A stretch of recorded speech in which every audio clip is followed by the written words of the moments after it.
Okay.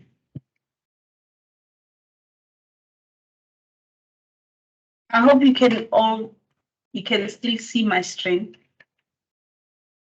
Okay. I said before we start, you need to know two things, name that the marginal cost is the derivative of a total cost, and the marginal revenue is the derivative of the total revenue. Meaning, mathematically, marginal cost, okay, is the derivative of a total cost, right? And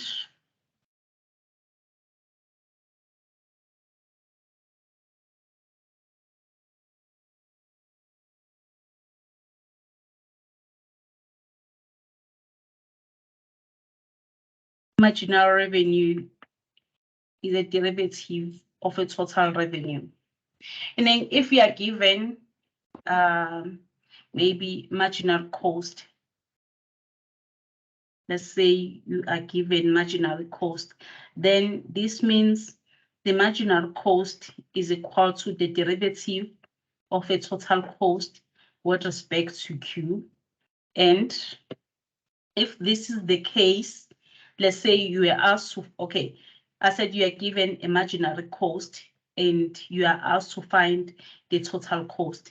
Then, okay, we have marginal cost is equal to the derivative of the total cost with respect to Q. Ne? You just have to, okay, here we are trying to solve for the total cost, right? Since the marginal cost is the derivative of the total cost, this means the total cost is the integral of the marginal cost. Ne? And if we solve for imaginary cost here, okay, not imaginary cost, because the imaginary cost, we are given imaginary cost already. So if you are given imaginary cost, to find the total cost, you just have to integrate that imaginary cost. And again, if you are given imaginary revenue and you are asked to find the total revenue, since the marginal revenue is the derivative of a total revenue, this means, okay, we have the marginal revenue is as the derivative of the total revenue with respect to Q. This means the total revenue would be the integral of the marginal revenue with respect to Q.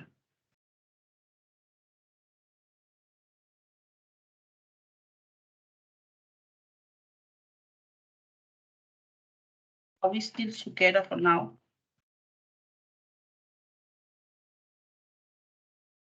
Do we have any questions?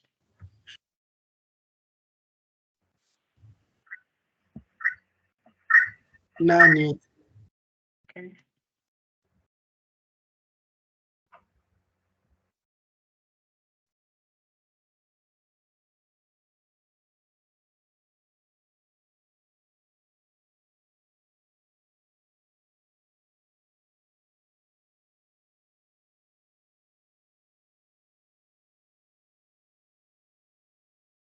Just trying to create a space, right?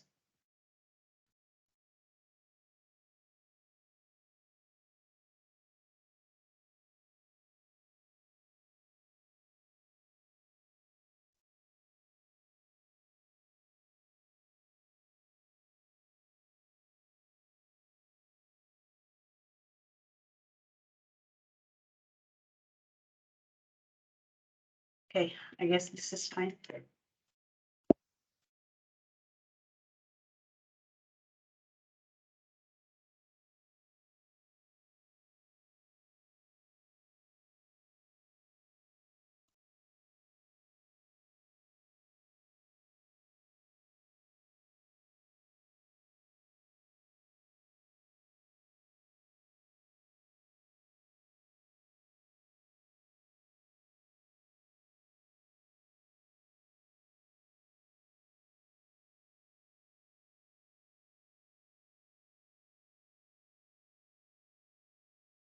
Okay.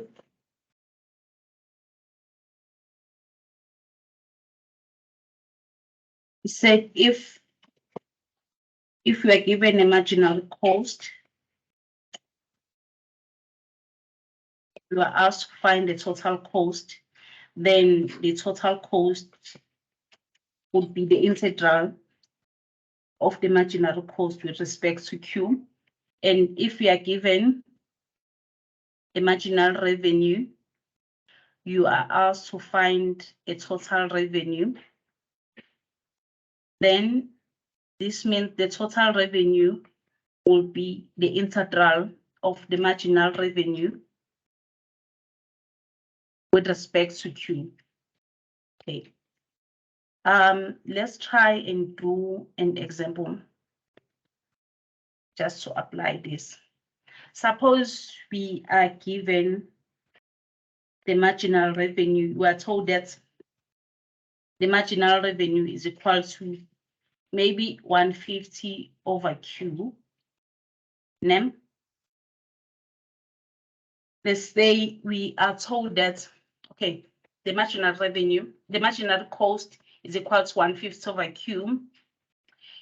And we are given that the total cost for producing 10 units is equal to 50, as in 50 rand, meaning we have TC of 10 is equal to 50. And we are asked to find a total cost function. Now, okay, we are given these two and we are asked to find a total cost function. You just have to go back to our equations. We said the total cost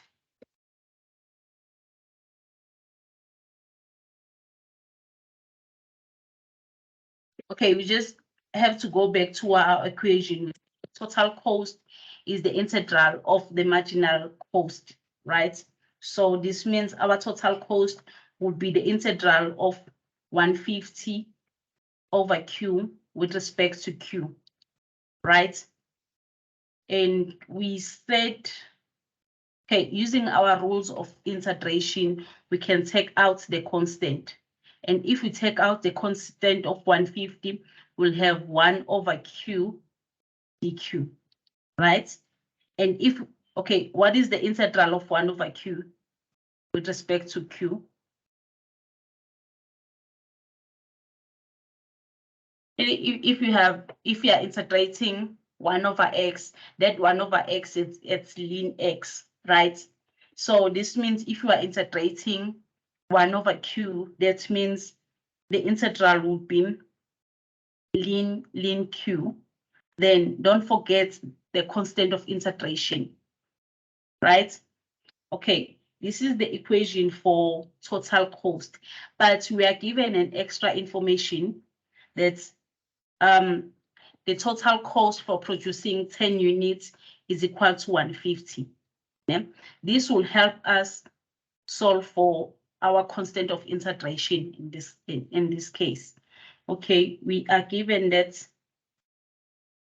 T of 10 is equal to 50, right? This means in our equation for a total cost, wherever we see Q, we have to replace Q, substitute 10 where there is Q, and where there is TC, after substituting 10 where there is Q, we just have to put 50. Ne? So this means we have 50 is equal to 150 ln of 10 plus C. Ne? So we have 50 is equal to ln of 10 plus C. Remember, I said this extra information will help you find or determine the total, the constant of integration. So this means from here, we just have to make the constant of integration the subject of the formula. And if you do that, you'll have C is equal to 50 minus 150 ln 10, ne?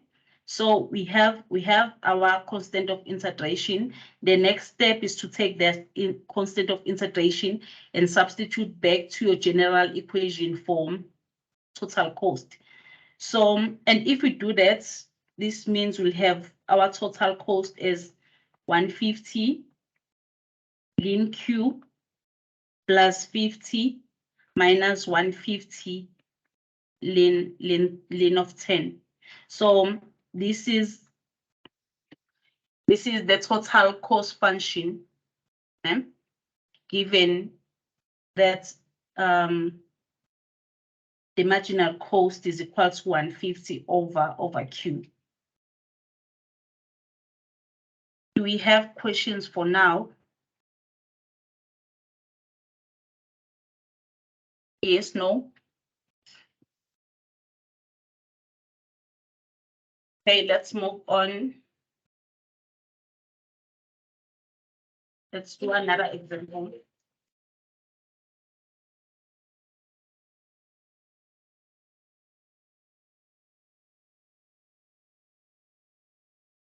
Okay, now suppose you are given that a marginal revenue is equal to 150 minus 3Q, and you are asked to find a total revenue function, and you are given that the total revenue for selling 10 units is equal to 1,000 rand, meaning TC of 10 is equal to 1,000 rand. Okay, we are given these two. Okay, we are given a function, a marginal revenue function, and we are told that the total revenue of producing or selling 10 units is equal to 1,000 rand, and we are asked to find the total revenue function. All right. Okay. Then this means we have to go back to our equation. We said if you are given a marginal revenue and you are asked to find the total revenue, that means the total revenue is the integral of the marginal revenue with respect to the quantity, right? And our marginal revenue in this case is 150 minus 3Q with respect to Q. Okay, we're integrating with respect to Q. And if we integrate 150 minus 3Q, here we'll have 150Q minus 3 over 2 Q squared plus the constant of integration. Okay, this is the general formula for finding the total revenue, given that the marginal revenue is equal to 150 minus 3Q. But we are given an extra information. We are told that the total revenue for selling 10 units is equal to 1,000 rand. And this information will help us find a constant of integration. Then we have TR of 10 is equal to 1,000 rand. So this means in our general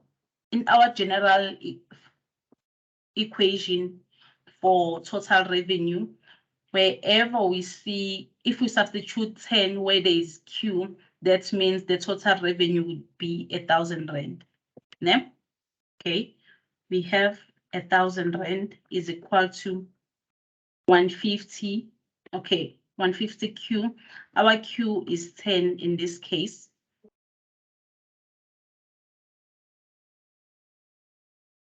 Right, plus C. Yeah? And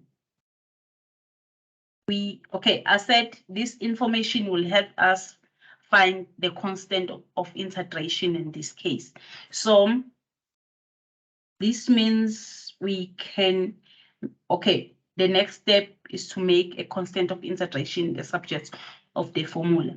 And if you do that, we'll have okay, this is 1,000 rand is equal to, we have 10 times 1/5, okay, it's 1.5. Then we have this 100 squared times 3/2 minus 150 plus C. And if we make C the subject of the formula, we'll have 1,000 rand minus 1.5 plus 150. And this will give us minus 350. So this means our constant of integration is minus 350. Okay? Then the next step is to take your constant of integration and substitute it back to your general equation form, a total revenue. And that, okay, that means our total revenue given that information would be 150Q minus 3/2 Q squared minus 350. So this is our total revenue function, given that the marginal revenue is 150 minus 3Q. And that's when the total revenue for selling 10 units is equal to 1,000 rand. Do we have any more questions? Yes, good evening, Mr. Yeah, I want to understand, how did we get the 3/2 square root of 2? I mean, Q square root of 2 on the total revenue, right? We are integrating, let me just write minus 3 with respect to Q, right? And if we integrate this, you can take out the constant and you'd be left with Q dQ, right? So this means we are integrating Q with respect to Q. Remember, if we are integrating Q, okay, because this is just Q, we need to go back to our rules of integration. And here we're integrating Q with respect to Q, meaning we need to use the power rule. And the power rule says you add 1 on your exponent and you divide with that new exponent, plus a constant of integration. So this means we have minus 3 times Q squared over 2 plus C, right? And we have minus 3 times Q squared over 2. This is the same thing as minus 3/2 Q squared. Okay.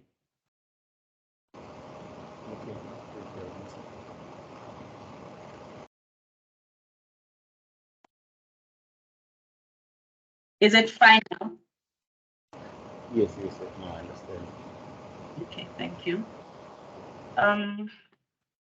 Then our last part is to apply the definite integration to determine the consumer supplies and the producer supplies and the total. Okay, you just have to know two equations here. And I'm not going to give you these equations. We have the consumer supply as the integral of the demand function with respect to the demand minus, okay, it's the consumer supplies is equal to the integral of the demand function, where the demand function is bounded between 2 points, which is 0 and Q naught, meaning this is the area of the demand function with respect to Q, whereby Q is bounded between 0 and Q naught, then minus Q naught times P naught. And for a producer supplies, we have Q naught, P naught minus now the integral of the supply function with respect to Q, whereby the supply function is bounded between 2 points, 0 and Q naught again. Then the total would be the sum of the consumer and the producer supply. Then, so you just have to know these two formulas. Then to find the total, you just have to add both of them. Then, okay, let's do one example here. Just one example. Suppose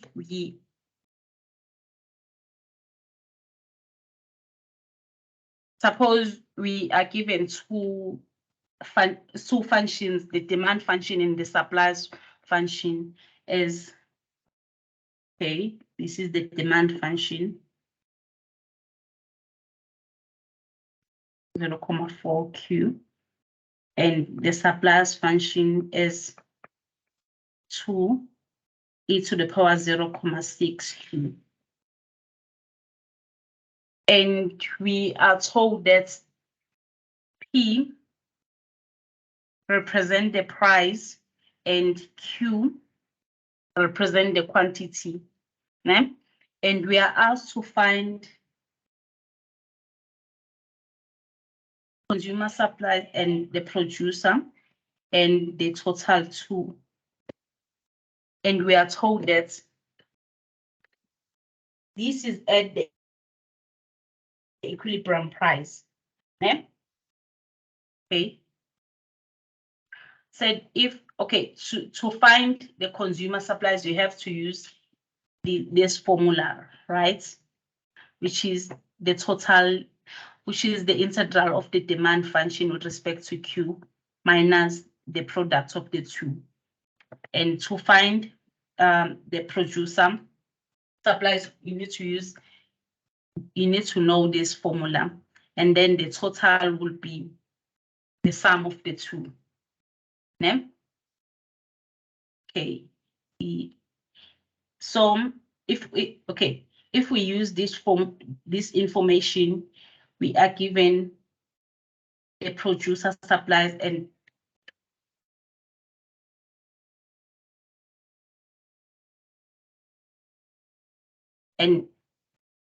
the consumer, or the demand. We are given the demand and the supply function, and we are asked to find these three. And I said you need to know these formulas, right? Okay, if we use this formula, this means our, okay, first we have the consumer supplies as the integral of the demand function with respect to Q minus the product of the two. Okay, we do have this because we are given that as this function, right? We have 0 Q naught 200 e to the power minus 0.4 Q, and we are integrating with respect to Q minus P naught Q naught. But to use this formula, we need to know what Q naught and P naught is. Because in our formula, we still have these as unknowns. So for us to be able to solve for consumer supplies, you need to know all the unknowns beside the consumer supplies. Ne? Remember, I said in our question, we are told that this is at equilibrium markets. Ne? If we are told that, okay, if you see the equilibrium markets, the next thing we need to know is that at equilibrium markets, the demand and the supply is the same. It's equal. Ne? And from that information that these two are equal, you can be able to solve for your P naught and Q naught. Ne? So this means the next step is to equate these two and solve for P naught and Q naught. And if you equate these two, we'll have two, okay.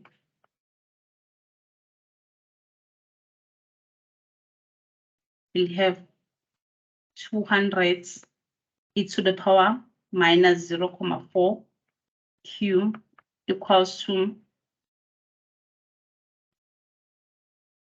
2 e to the power 0.6 Q. You see, from here, we only have one unknown, which is Q. In this case, if we equate these two, ne? If Q is the only unknown we have here, meaning we can be able to solve for Q, like to make Q a subject of the formula, right? So let's try and do that. We have 200 e to the power minus 0.4 Q equals to 2 e to the power 0.6 Q. The first thing that we can do here is to divide by 2 on both sides, right? And if we divide by 2 on both sides, we'll have 100 e to the power minus 0.4 Q is equal to e to the power 0.6 Q. Ne? Remember, the aim of doing this is to solve for Q, like to make Q the subject of the formula. So you just want to have Q in one side and our variables on the other side. Ne?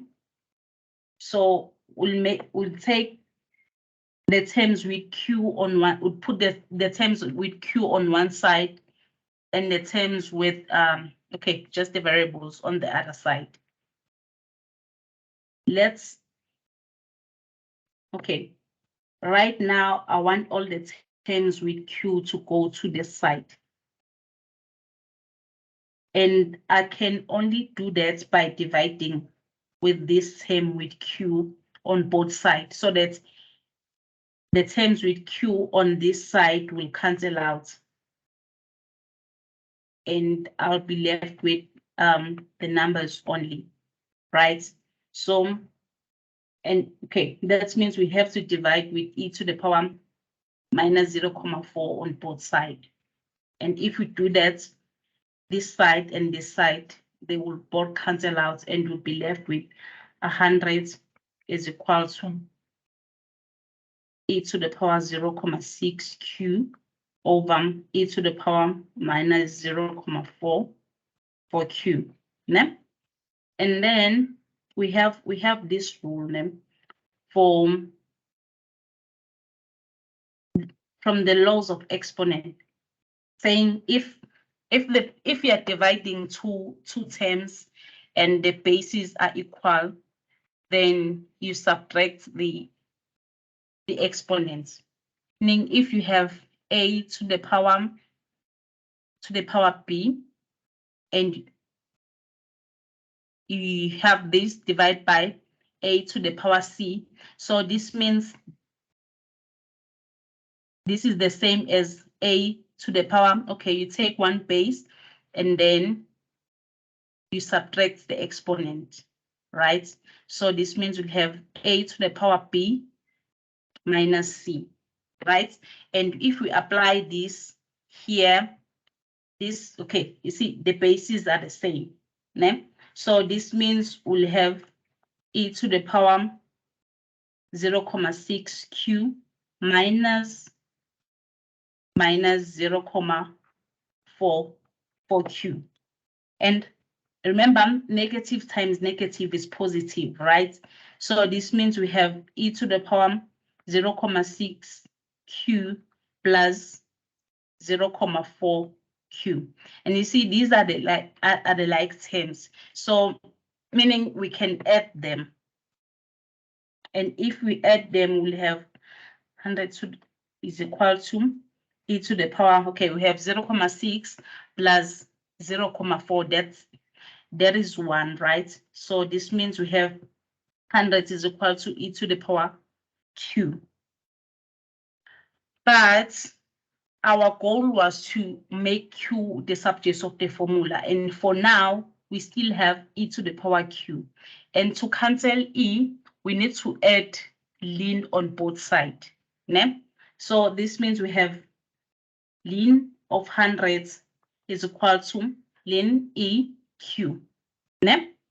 And this is the same thing as q ln e.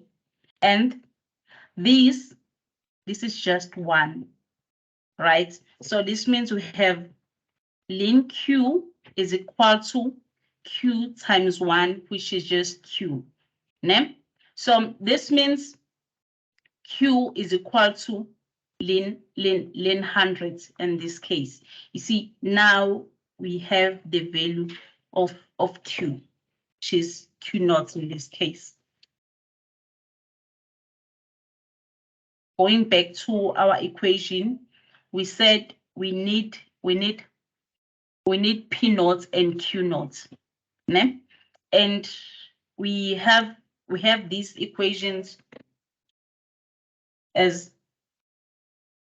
P naught is equal to 200 e to the power minus 0.4 q, and we have P naught is equal to 2 e to the power 0.6 q. Okay, we have our q. You see, from this equation, we have two unknowns, this P and Q, but we've solved for Q already. Meaning if we substitute our Q here, we can have the value for P naught. It doesn't matter whether you substitute your Q here or here, you'll get the same value. Ne? And okay, let's take our Q naught and substitute in one of the equations. Okay, we have Q naught is equal to 200 e to the power minus 0.4 ln 100. So this is, okay, you can please punch this to your calculator. I'm not sure what this is, but please assist me punching it in your calculator. I just want to know the value for our Q naught.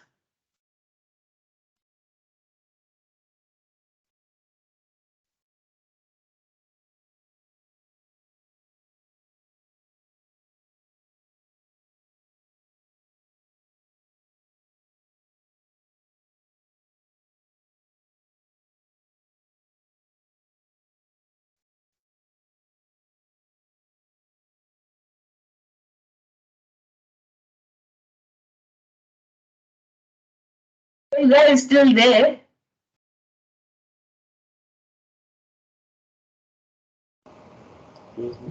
Yes. Okay. 31.70. 31.70. Yes. Just this. Yes. Are we rounding off? Okay.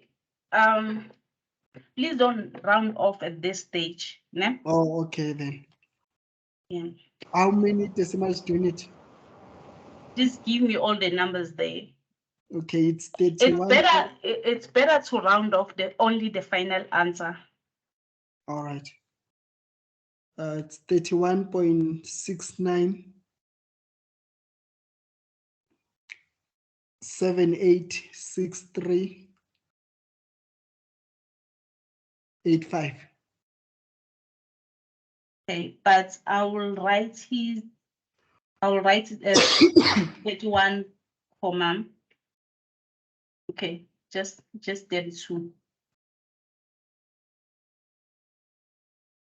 But when I calculate, I will add this value as it is. I'm just trying to limit to reduce the error. So it will only round off at the end. But for now, just to save space, I'll write Q naught as 32. So we have our P naught and Q naught.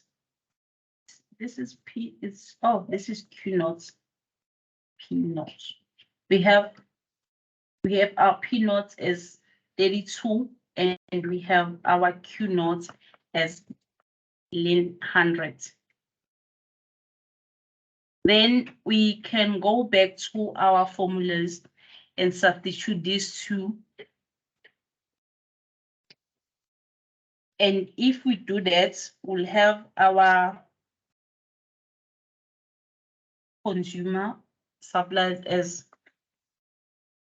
just 200 e to the power minus 0.4 Q from 0 to Q naught. Our Q naught is 100. Then we minus P naught Q naught. So this means it's minus 32 100. Okay, remember when we calculate, we won't write, please don't use 32 as it is, just use these numbers. Just to reduce the error. Okay. And our producer supplies would be P naught Q naught as, okay, it's 32 100 minus supply function, which is 2 e to the power 0.6 Q with respect to Q from 0 to Q naught, right? Okay, let's use this formula first. Let's calculate that. Okay, let me do this separately. If we integrate 200 e to the power 0.4, okay, we have Q here. This means we'll get 200 over minus 0.4. Okay. Here, what rule are we going to use here?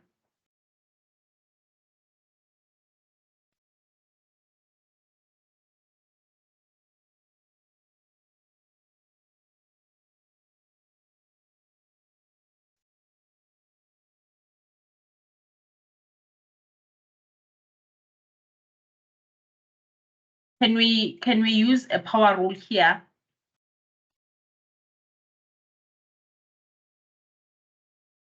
Yes.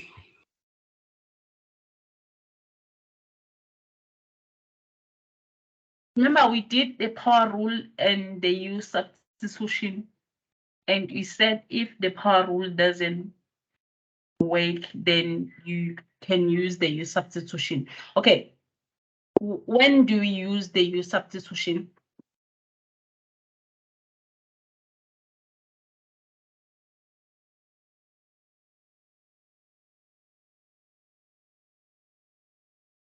All right, let's do this. If we are given f at x as e to the power x.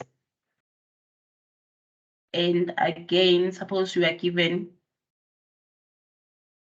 g at x as e to the power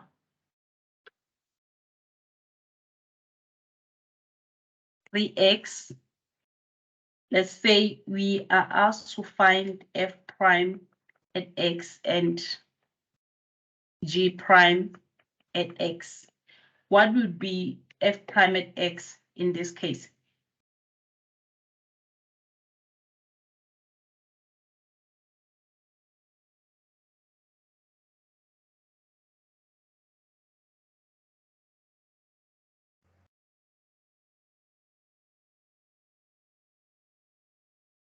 So these two functions are different, right? Here we have you have one function, e to the power x. Yeah? And here you have two functions. We have e to the power something, e to the power a function, meaning we have a function of a function, right? Okay. To differentiate this, you'll have the same thing. The function will be the same as the original function, right? But here, the derivative of this function won't be the same as the original function, since you have two functions. You have a function, an outside function, and an inside function. Yeah? And our outside function is e to the power 3x. But you have an inside function. An inside function is 3x, right? And remember, if you have an inner function and an outside function, then the derivative of that function would be the derivative of the outside function times the derivative of the inner function.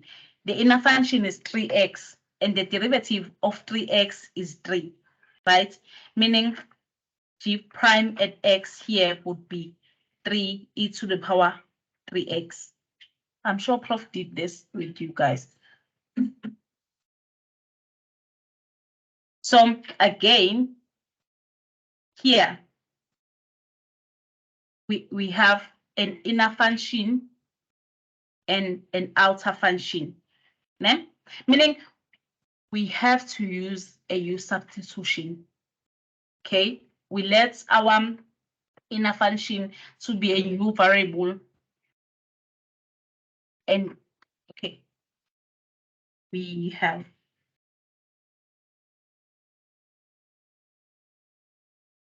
let me take out this two. Let me write this function as e to the power 3x dx. Okay. Suppose we are asked to evaluate this integral. You see, you can't just say this integral is equal to e to the power 3x, e to the power 3x plus c. Because if we differentiate these, remember, if we said if we differentiate this, we get 3 e to the power 3x. And remember, if you integrate a function, and to check if your answer is correct, if you differentiate your answer, you need to go back to the original function. And here, if we differentiate this answer, it doesn't take us back to this function, because we said the derivative of this function would be 3 e to the power 3x. So this means we can't say the derivative, the integral of, okay, we can't just integrate this function directly. We need to use the U substitution.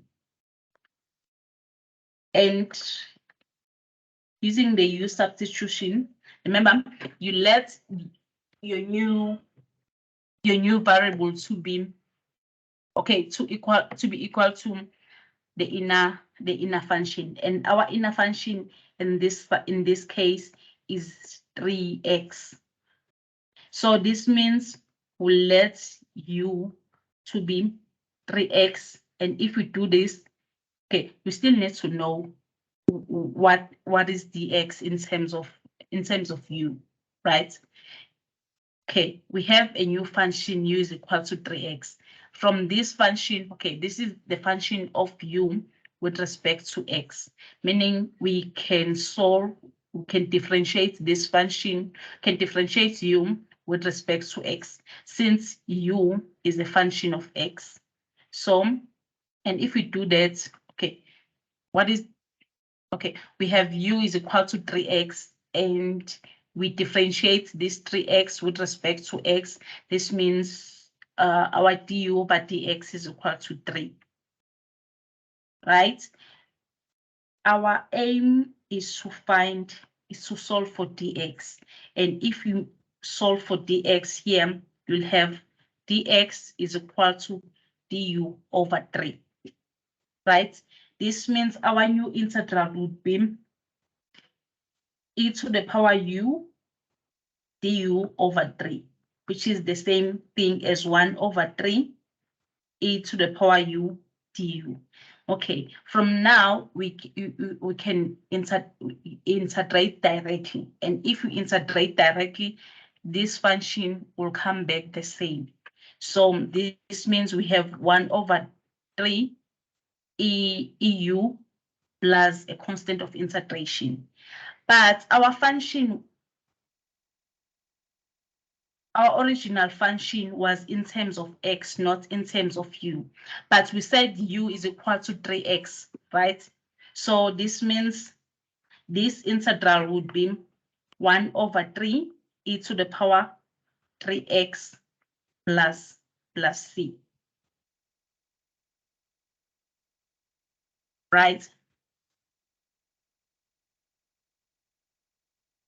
Okay, please tell me when I'm fast, if I'm fast. Okay. Now let's compare this function. Okay, not that function.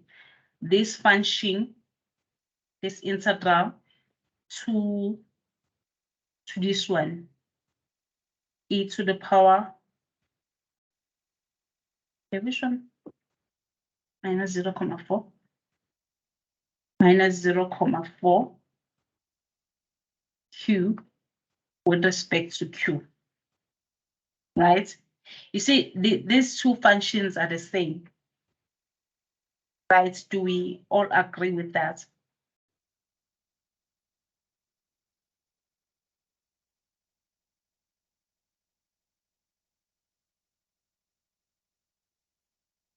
And if you compare these two functions, this means your u in this case, okay, if you compare these two functions, you can't integrate this function directly.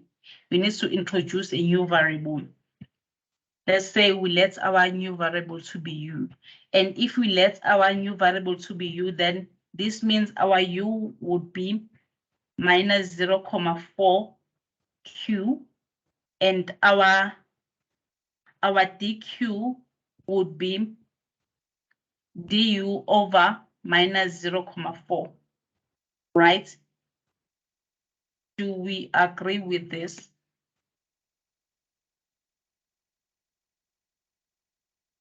Yes, no, I don't want to comment. I'm lost.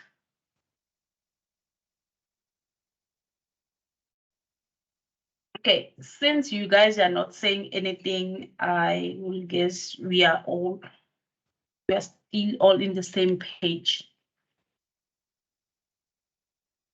Okay, we wait here.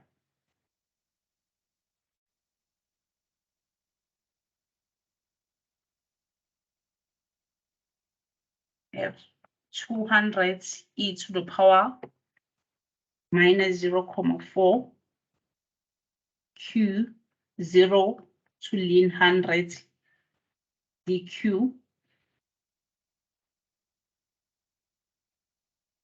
minus, okay, we said that is 32 ln 100, right? Okay. If we have something like this, we said our u is equal to 0.4 q. That means our dq would be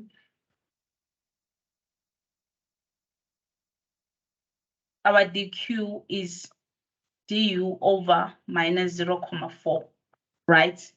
And if we substitute these two here, we'll be left with, okay, here comes another trick.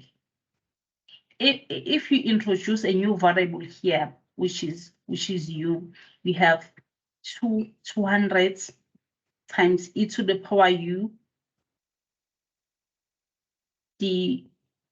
du over minus 0.4.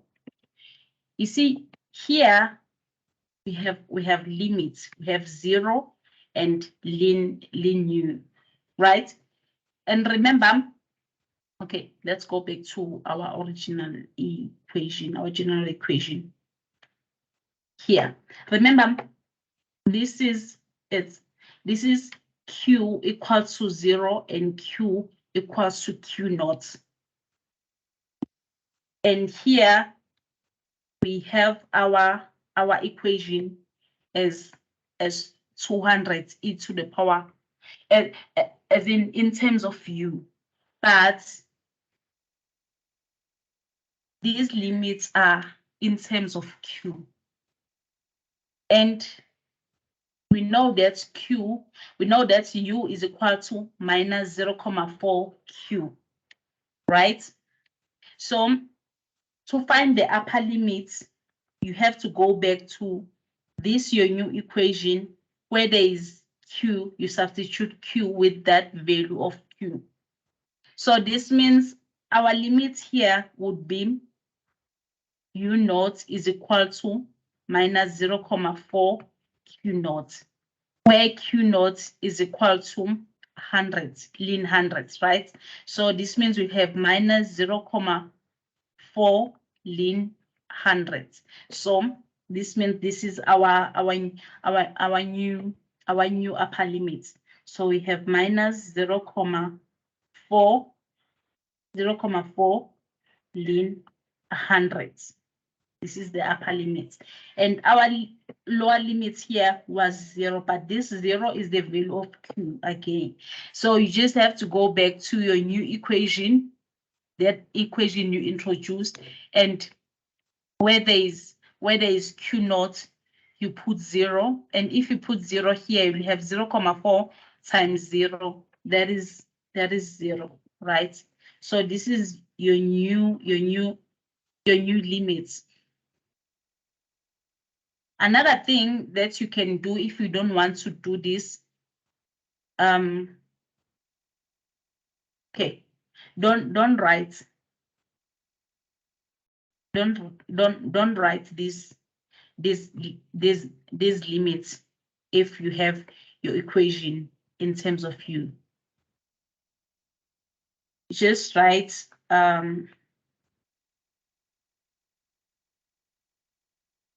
q is equal to 0 and q is equal to ln 100. And you'll have 200 e to the power u times du over 0.4, right? We can take out the constant, and if you take out the constant, this means you have 200 over minus 0.4 integral of q is equal to 0 and q is equal to ln 100. And if we integrate this, oh, okay, we have e to the power u du after taking out the constant, right? We can now integrate because we have e to the power u. And if we integrate e to the power u, this means you'll get e to the power u, right? E to the power u. And you put these limits, q naught is equal to 0 and q is equal to ln 100, right? Okay. What you can do here, that before you use your limits, just put back, just substitute the equation of u in terms of q. We said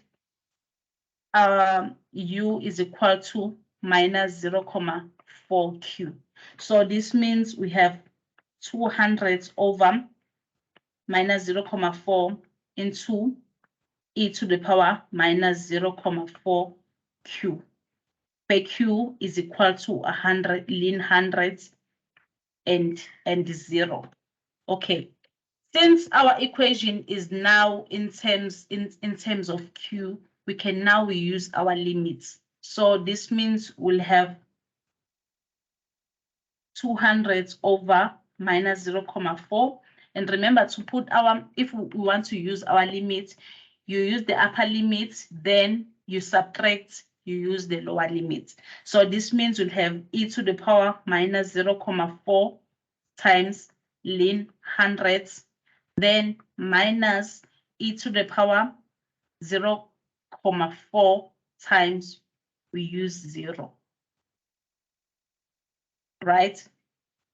And then you can punch this into your calculator. Please don't forget this term. There is this term we left, this one.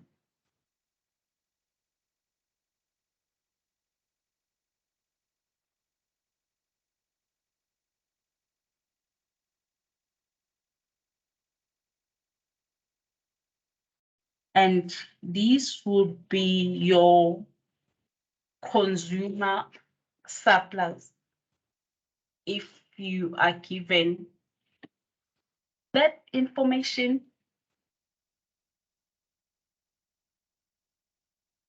Do we have questions? I know this is too much to take it all in one time at the same time. And then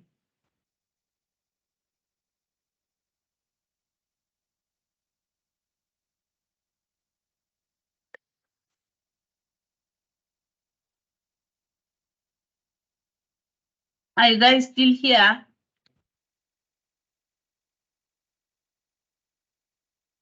Yes. ma'am. Okay.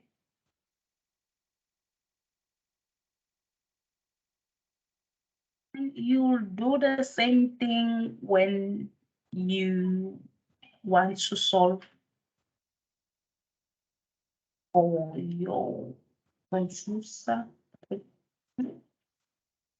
surplus. You'll have that 32 ln minus 0 q naught.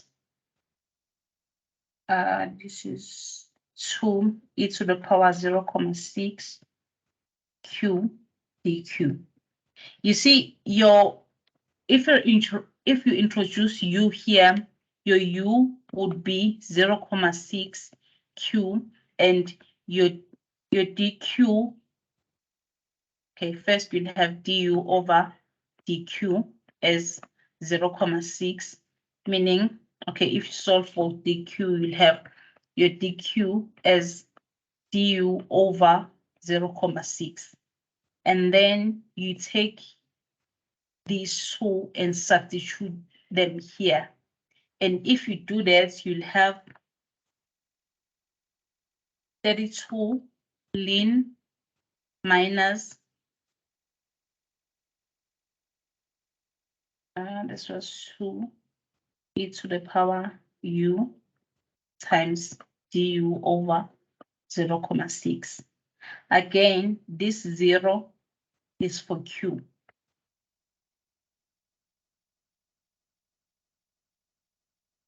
This is ln 100. Okay, the reason I'm adding q is equal to 0 is to show that these limits are not the limits for you. They belong to Q. They are boundaries for Q.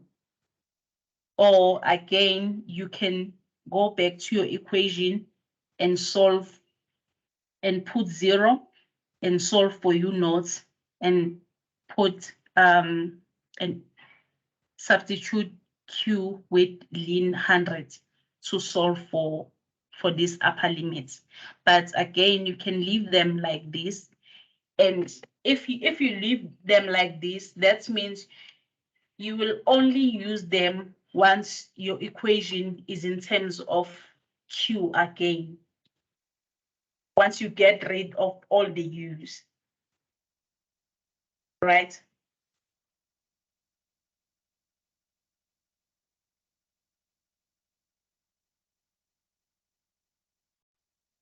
Okay, and if we do this integration, we'll have 32 then hundreds minus 2 over 0.6. Integral of Q is equal to 0 and Q is equal to ln hundreds e to the power U du. And this will give us 32 ln hundreds minus 2 over 0.6 e to the power U. And we have Q naught is equal to 0 and we have ln hundreds. Okay, since we have integrated already, it means we need to get rid of U before we use this, right?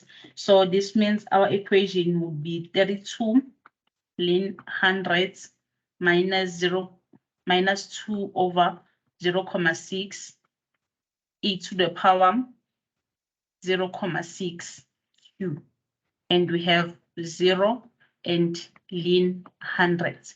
This means our, okay, the next step is to substitute our limits now, since our equation is in terms of Q, no longer in terms of U. And these limits are for Q, right?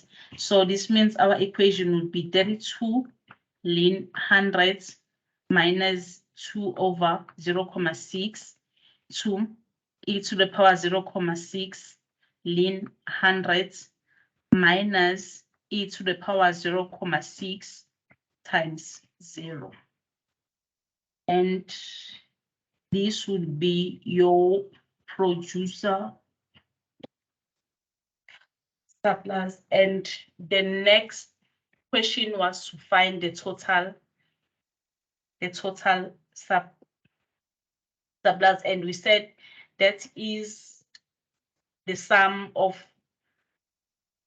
the consumer supplies and the producer supplies. So you add this answer and the one that you obtained in the first part of this calculation.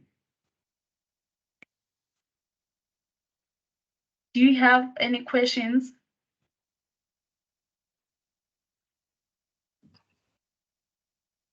Yes, no?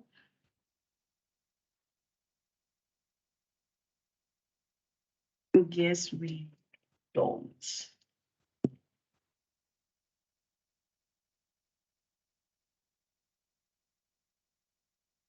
was going to take me 30 minutes. Okay, I guess I should stop sharing. And we stop the recording.